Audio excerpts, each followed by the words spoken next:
রাজনীতিকীকরণই সাংবাদিকদের অধিকারহীনতার মূল উৎস বলে মন্তব্য করেছেন তথ্য ও সম্প্রচার উপদেষ্টা মোহাম্মদ মাহফুজ আলম।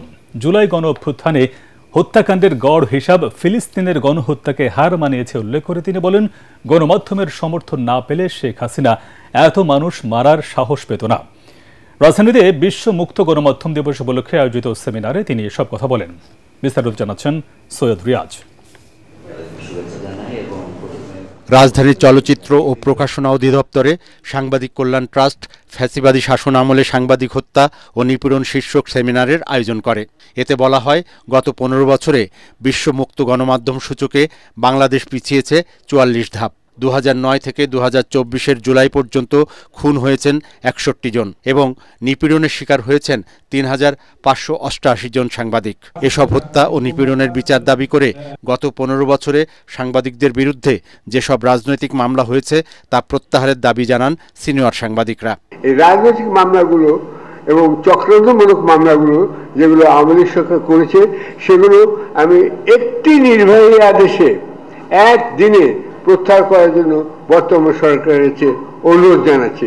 ফ্যাসিবাদ ও গণমাধ্যম একসাথে চলতে পারে না জানিয়ে সাংবাদিকরা বলেন, কারো করুণার উপর নির্ভর করলে গণমাধ্যম কখনো স্বাধীনভাবে কাজ করতে পারবে না।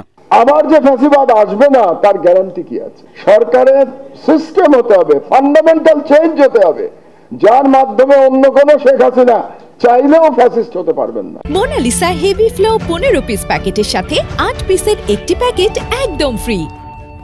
জুলাই অভ্যুত্থানকে অনেক গণমাধ্যম স্বীকার করে না জানিয়ে তথ্য ও সম্প্রচার উপদেষ্টা ক্ষোভ প্রকাশ করেন। বলেন, এখনও অনেক গণমাধ্যম ও সাংবাদিকরা অপসাংবাদিকতার সাথে যুক্ত।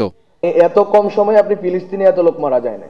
19 জুলাই থেকে 5 আগস্ট গড় হিসাব করেন, প্রতিদিন আপনার হচ্ছে যে নিয়ারলি 100 জনের 70 থেকে 100 জন লোককে মেরে ফেলছে। এই তীব্রতা কখন আসে? যখন একটা ব্যক্তি, একটা পরিবার, একটা গোষ্ঠী একটা সম্মতি উৎপাদন করতে পারে সোসাইটিতে, সমাজে, এবং এই সম্মতি উৎপাদনের যন্ত্র ছিল গণমাধ্যম। এই অর্থে রাজনীতিকরণ, পলিটিসাইজেশনই মূলত সাংবাদিকদের শত্রু। অন্তর্বর্তী সরকার কোনো গণমাধ্যম বন্ধ করবে না, তবে সার্বক্ষণিক পর্যবেক্ষণ করবে বলেও জানান তথ্য ও সম্প্রচার উপদেষ্টা। সৈয়দ রিয়াজ, এটিএন বাংলা, ঢাকা।